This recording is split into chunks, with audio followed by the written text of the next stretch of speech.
जय श्री कृष्ण। हर हर महादेव। स्वागत है आप सभी का आपके अपने चैनल हमारे संस्कार में। आज हम आपके लिए लेकर आए हैं कार्तिक मास की कथा अध्याय 15। लेकिन उससे पहले अगर आप चैनल पर नए हैं तो प्लीज़ चैनल को सब्सक्राइब करें, वीडियो को लाइक करें, ज़्यादा से ज़्यादा शेयर करें, बेल आइकन को भी अवश्य ही दबाएं। कमेंट्स बॉक्स में जय श्री कृष्ण हर हर महादेव लिखना ना भूलें। परम पिता परमेश्वर की कृपा आप सभी पर हमेशा बनी रहे। कार्तिक मास महात्म्य का 15वां अध्याय सुनाने से पहले हम आपको सुनाने जा रहे हैं शालिग्राम भगवान जी की एक अनूठी कहानी। किसी गांव में एक बूढ़ी माँ थी। उन्होंने शालिग्राम जी की सेवा का संकल्प लिया हुआ था और वह रोजाना नियम से शालिग्राम भगवान की सेवा अर्चना किया करती थी। कार्तिक मास में एक बार वह गंगा स्नान का विचार कर अपनी पड़ोसन से कहने लगी कि बहन, मैं गंगा जी स्नान करने जा रही हूँ, तुम मेरे पीछे मेरे शालिग्राम जी को रखना और उनका ध्यान रखना, उनकी सेवा करते रहना। पड़ोसन ने जब यह सुना तो उसे बड़ी खुशी हुई कि उसे भगवान शालिग्राम जी की सेवा और पूजा करने का एक अच्छा मौका मिल रहा है। मारे खुशी के उसने हाथों भर दी। लेकिन जब उसके दिमाग में यह विचार आया कि वह सेवा कैसे करेगी और उसे चिंता होने लगी, तब उसने उस बूढ़ी माँ से कहा कि बहन, मैं शालिग्राम भगवान जी को रख तो लूँगी, लेकिन मुझे तो उनकी सेवा अर्चना करना आता ही नहीं है, तो भला मैं कैसे कर पाऊँगी। तब पड़ोसन की बात सुनकर बुढ़िया माँ ने उसे बड़े प्यार से समझाते हुए कहा कि इनको सुबह सवेरे उठा देना, नदी से लोटा भरकर पानी लाना, आते समय जहाँ भी तुम्हें फूल मिले और तुलसी के पत्ते मिले वो लेती आना, भगवान को जल और कच्चे दूध से नहलाना, चंदन लगाकर पुष्प और तुलसी चढ़ाना, दूध का भोग लगाना और दोपहर में जो भी तुम खाना अपने लिए बनाती हो उसका भोग लगा देना और शाम के समय दिया जलाना और रात को सोते समय शालिग्राम जी को भी सुला देना। बस ऐसे ही पूजा करनी है, ज़्यादा कुछ नहीं है।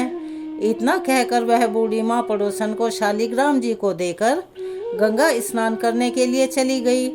इधर अपने घर में शालिग्राम जी को पाकर पड़ोसन बहुत ही उत्साहित थी। पड़ोसन ने सब कुछ बुढ़िया माँ के कहे अनुसार किया। वह सवेरे उठते ही शालिग्राम भगवान जी को भी आवाज़ लगा दिया करती थी कि भगवान उठ जाइए, सुबह हो गई। उसके बाद वह बड़ी खुशी खुशी नदी से लोटा भरकर जल का ले आई और आते समय जो रास्ते में बगीचा था वहाँ से फूल और तुलसी पत्र भी लेती आई। भगवान को जल और कच्चे दूध को मिलाकर उससे स्नान करवाया, चंदन लगाकर फूल और तुलसी चढ़ाई। उसके बाद उसने दूध का भोग लगा दिया और फिर वह दोपहर का भोजन बनाने में लग गई। भोजन बनाकर उसने भगवान को भोग भी लगा दिया। भोग लगाते समय उसने देखा कि उसके द्वारा अर्पित किया गया दूध तो कटोरे में वैसा का वैसा ही पड़ा है, भगवान जी ने पिया ही नहीं। उसने सोचा कि भोग लगाने का समय हो गया है तो चले भोग लगा देती हूँ, हो सकता है भगवान भोग के साथ ही दूध पीते हों। थोड़ी देर बाद उसने फिर वहाँ जाकर देखा तो दूध और उसके द्वारा अर्पित किया गया भोग वैसे का वैसा ही रखा है जैसा वह रख कर आई थी। तब वह भगवान से हाथ जोड़कर कहने लगी, भगवान, दूध पी लो और भोजन भी कर लो। अगर आप भोजन करेंगे और दूध पिएंगे तभी मैं भोजन कर सकूंगी। इतना कहकर वह फिर से घर के काम में लग गई। थोड़ी देर बाद वापस आकर देखती है भगवान ने तो दूध पिया ही नहीं और ना भोजन किया। यह देखकर अब तो पड़ोसन चिंता में डूब गई। फिर वह हाथ जोड़कर भगवान से कहने लगी कि हे भगवान, आपकी मालकिन आएगी तो कहेगी तूने मेरे भगवान को दुबला कर दिया, यानी कमज़ोर हो गए। अभी तो भगवान पूरा 1 महीना बाकी है, आज तो केवल पहला ही दिन है, आपने कुछ भी नहीं खाया। अगर आप भोजन कर लो तभी मैं भी भोजन करूं। लेकिन भगवान ने ना तो दूध पिया ना भोजन किया, भला करते भी कैसे। उधर वह पड़ोसन भी भूखी ही बैठी रही। बीच बीच में आकर वह देखती रहती थी कि भगवान ने भोजन किया कि नहीं। जब वह देखती कि सब कुछ वैसा का वैसा ही रखा है तो वह भगवान से जीवने के लिए प्रार्थना करने लगी। धीरे धीरे इसी तरह सुबह से शाम हो गई। भगवान शालिग्राम जी ने सोचा कि अब तो इसे दर्शन देने ही पड़ेंगे। नहीं तो यह बेचारी तो सारा दिन और सारी रात भूखी बैठी रहेगी। ऐसा सोचकर भगवान छोटा सा मोर मुकुट पीताम्बरधारी रूप धारण करके पटरे पर जाकर बैठ गए और दूध का बर्तन उठाया और पी लिया और भोजन भी निपटा दिया।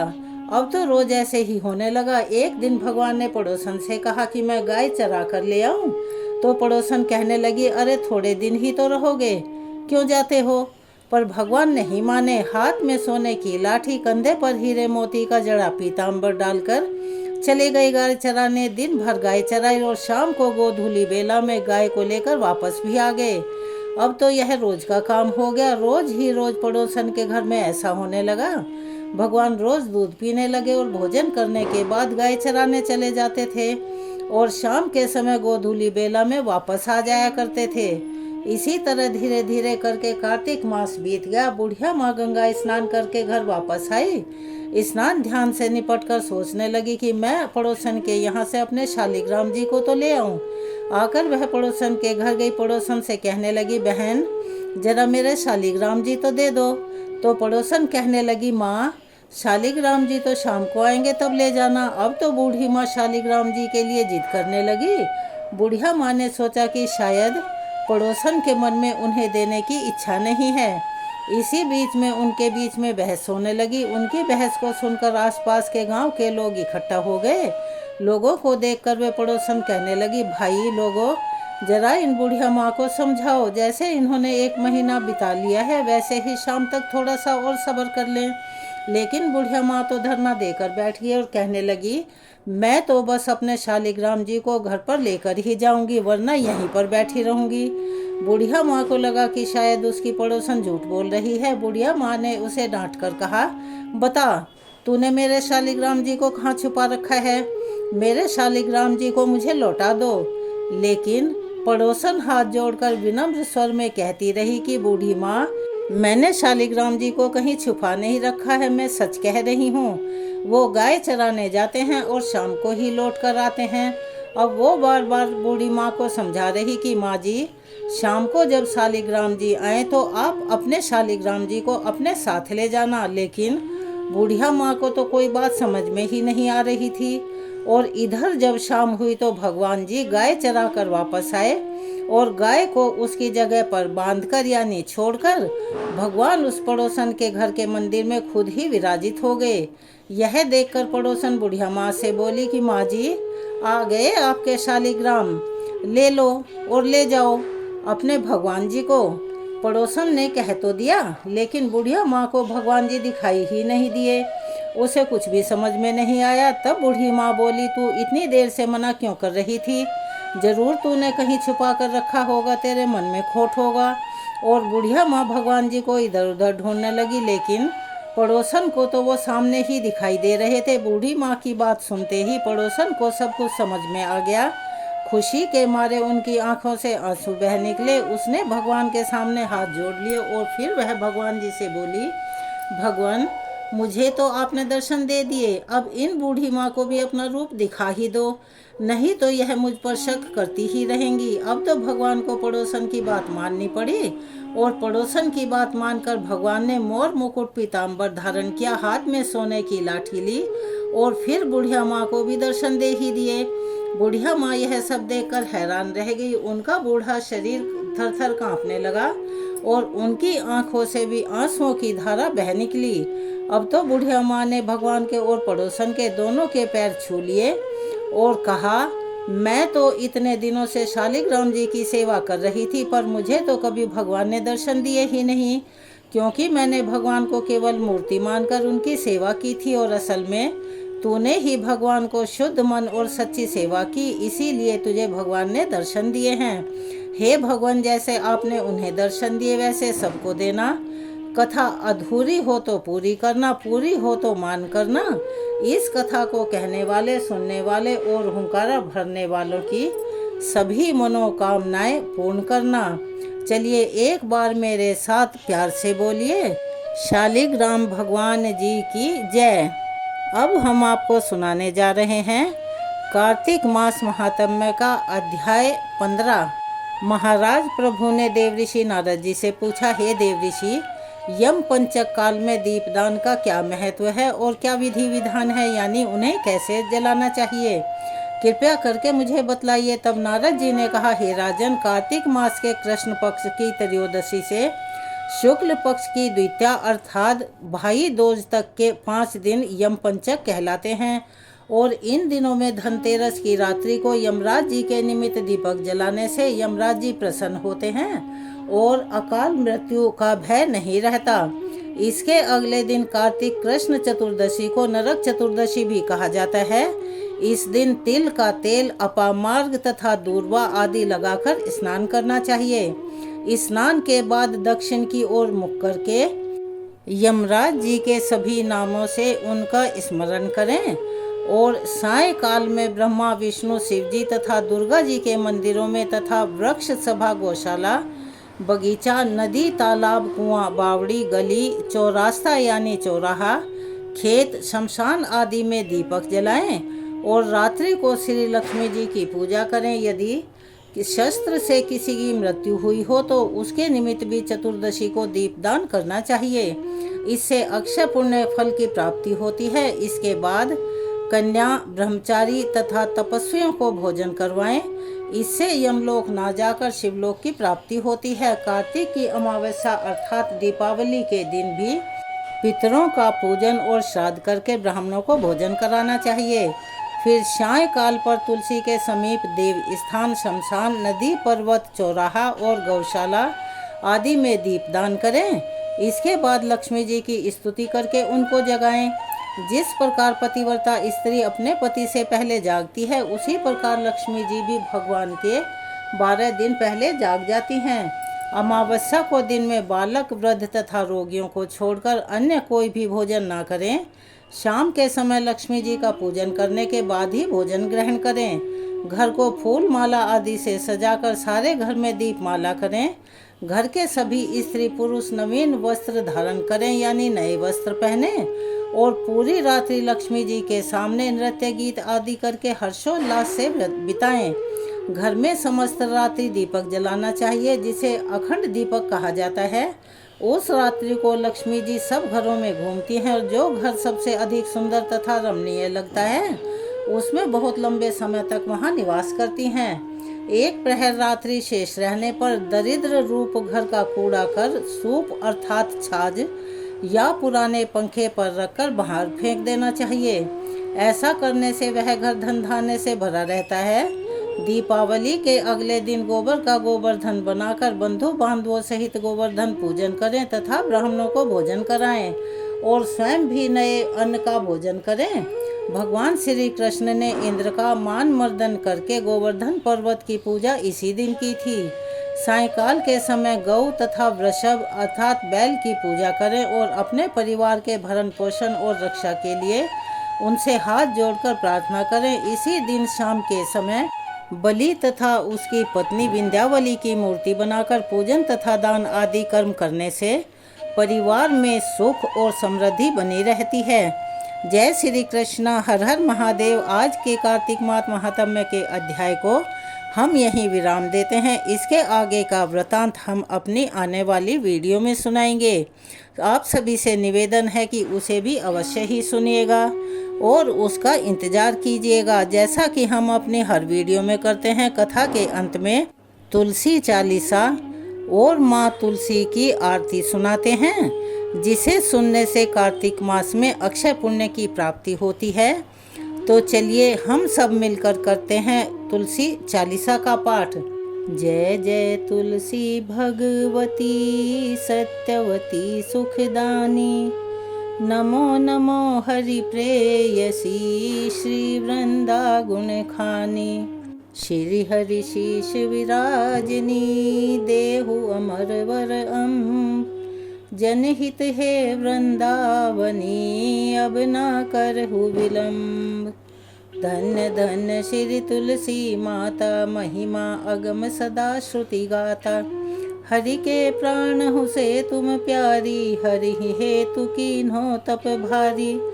जब प्रसन्न है दर्शन दीन हो, तब कर जोर विनय उस कीन्हो। हे भगवंत कंत मम होऊ, दीन जानि जन छाड़हु छोहु। सुनि लक्ष्मी तुलसी की बानी, दीन हो श्राप कध पर आनी। उस अयोग्य वर मांगन हारी, हो विटप तुम जड़ तनु धारी। तो सुन तुलसी सब प्योते ही ठामा, करहु वास तुहु नीचन धामा। दियो वचन हरि तब तत्काला, सुनहु सुमुखी जनि होऊ बिहाला। समय पाई व्योहरो पाथी तोरा, पूजहि आस वचन सत मोरा। तब गोकुल मह गोप सुदामा, तासु भई तुलसी तू बामा। कृष्ण रास लीला के माही, राधे शक्य प्रेम लखि नाही। दियो श्राप तुलसी ही तत्काला, नर लोक ही तुम जन्महु बाला। यो गोप वह दानव राजा, शंख चूड़ नामक शिर ताजा। तुलसी भई तासु की नारी, परम सती गुण रूप अघारी। असुदय कल्प बीती जब गयहु, कल्प तृतीय जन्म तब भयउ। वृंदा नाम भयो तुलसी को, असुर जलंधर नाम पति को। कर अति द्वंद अतुल बल धामा, कीन्हा शंकर से संग्रामा। जब निज सैन्य सहित शिव हारे, मरहि न तब हर हरि ही पुकारे।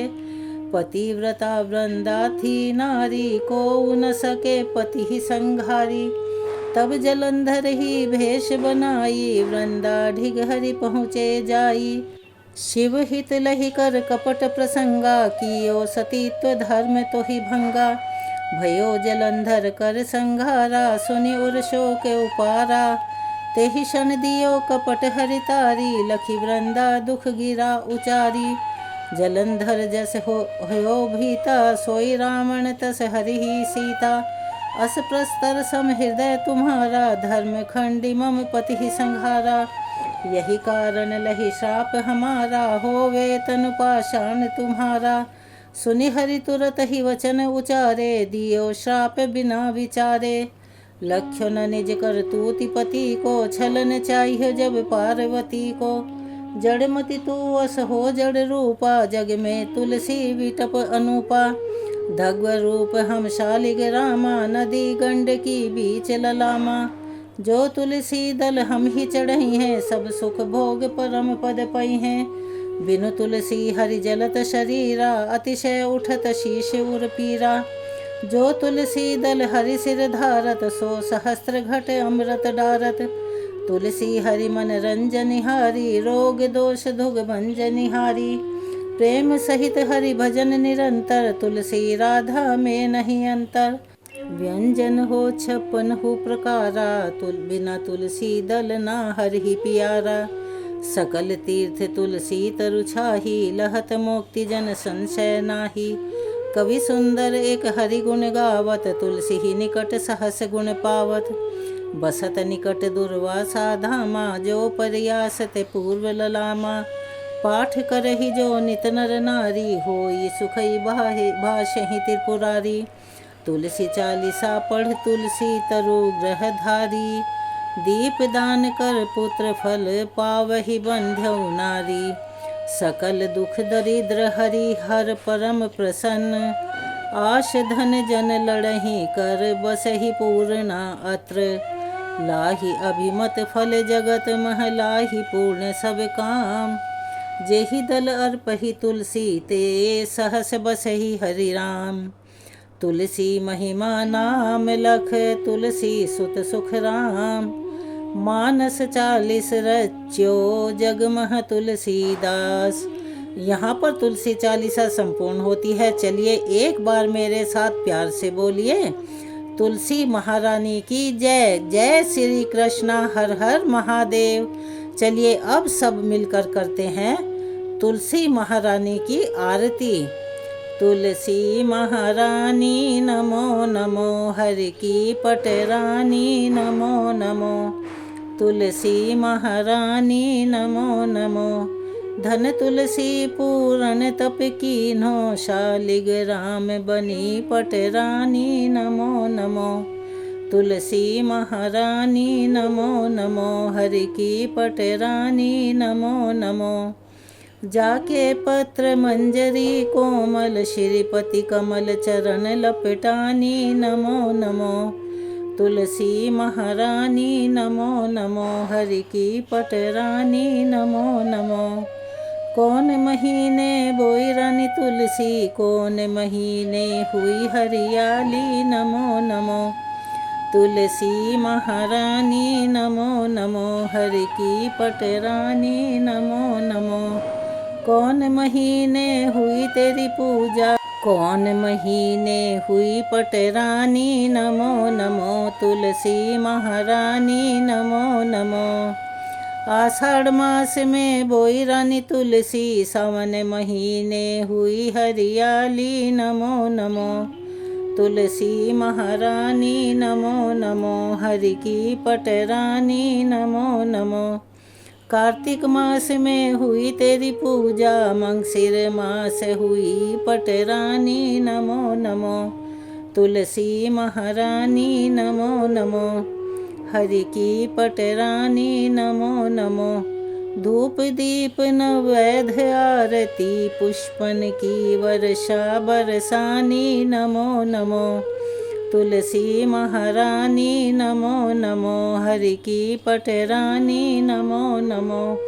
56 भोग 36 व्यंजन बिन तुलसी हरि एक न मानी नमो नमो तुलसी महारानी नमो नमो हरि की पटरानी नमो नमो।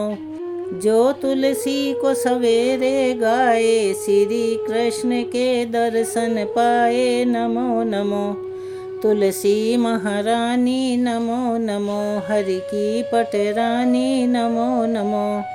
जो तुलसी को दोपहर को गाए खीर खांड का भोग लगाए नमो नमो तुलसी महारानी नमो नमो हरि की पटरानी नमो नमो। जो तुलसी को सांझ को गाए श्री कृष्ण की आरती उतारे नमो नमो तुलसी महारानी नमो नमो हरि की पटरानी नमो नमो। जो तुलसी को रात को गाए श्री कृष्ण के चरण दबाए नमो नमो तुलसी महारानी नमो नमो हरि की पटरानी नमो नमो। सब सखी मैया तेरो यश गावे भक्ति दान दीजे महारानी नमो नमो तुलसी महारानी नमो नमो हरि की पटरानी नमो नमो तुलसी महारानी नमो नमो हरि की पटरानी नमो नमो तुलसी महारानी नमो नमो हरि की पटरानी नमो नमो। यहाँ पर तुलसी माता की आरती संपूर्ण होती है और कभी भी कथा व्रत करते समय अंत में आरती और क्षमा याचना करना ना भूलें। क्षमा याचना करते समय हाथ जोड़कर आंखें बंद करके जिसकी भी आप पूजा अर्चना कर रहे हैं, भगवान के रूप तो सभी एक हैं, लेकिन जिस भी स्वरूप की आप पूजा कर रहे हैं या जिसके निमित्त आपने व्रत रखा है उनसे क्षमा याचना करें। कहें कि हे भगवान या हे देवी, जिस भी तरीके से मुझसे पूजा करनी आती थी मैंने की, अगर उसमें कोई भूलवश भी गलती हो गई हो या कोई कमी रह गई हो तो कृपया आप मुझे माफ़ करें और मेरे से जैसा बन पाया वैसा मैंने किया इसे स्वीकार करें। तो चलिए अब हम आपसे निवेदन करते हैं, अगर आप चैनल पर नए हैं तो चैनल को सब्सक्राइब करें, वीडियो को लाइक करें, ज़्यादा से ज़्यादा शेयर करें, बेल आइकन को भी अवश्य ही दबाएं। कमेंट्स बॉक्स में जय श्री कृष्ण हर हर महादेव लिखना ना भूलें और अपना प्यार और सहयोग हमें ऐसे ही देते रहें। चलिए मिलते हैं अगली वीडियो में इसके आगे के वृतांत के साथ और नई जानकारियों के साथ। तब तक के लिए धन्यवाद।